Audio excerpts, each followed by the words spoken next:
একটা হাদিস মনে রাখবেন, যারা জমি দস্যু আছে, জমি দস্যু, দস্যু মানে কি? ডাকাত। দস্যু মানে কি? ডাকাত। আগে তো ডাকাতি করতো, রান্দাও এসে বিভিন্ন কিছু নিয়ে এসে বাড়ি করে কি করতো? ডাকাতি করতো, আতঙ্ক সৃষ্টি করে দিত।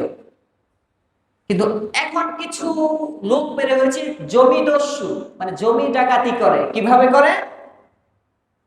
ভুয়া কাগজপত্র বানায় এক নাম্বার, অথবা আমার সন্তানাদি আছে, শৈলের জোর আছে, বাস এটা দিয়ে অন্যের সম্পত্তি আত্মসাৎ করে।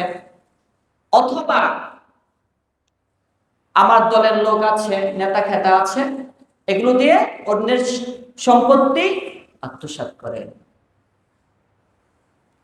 তাদের উদ্দেশ্যে একটা হাদিস, রাসূলুল্লাহ সাল্লাল্লাহু আলাইহি ওয়াসাল্লাম বলেছেন, কেউ যদি 1 বিঘত জমিন আত্মসাৎ করে অন্যায়ভাবে, 1 বিঘত জমিন অন্যায়ভাবে আত্মসাৎ করলো, তাহলে কাল কিয়ামতের মাঠে 7 তলব জমিন উঠাইয়া তার গলার মধ্যে ঝুলিয়ে দিবে আল্লাহ তাআলা।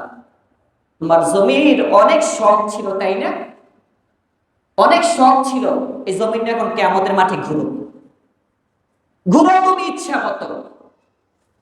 মাআযাল্লাহ, হাজারো মানুষ এরকম পাওয়া যাবে কিয়ামতের মাঠে, তাদেরকে আল্লাহ তাআলা এই শাস্তি দিচ্ছেন,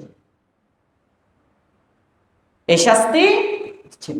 তখন কিয়ামতের মাঠে আদম আলাইহিস সালাম তিনি শেষ পর্যন্ত সকল মানুষ বুঝবে, ও সে দুনিয়াতে ডাকাতি করেছে, অন্যের সম্পত্তি, দুনিয়াতে অন্যের সম্পত্তি কি করেছে?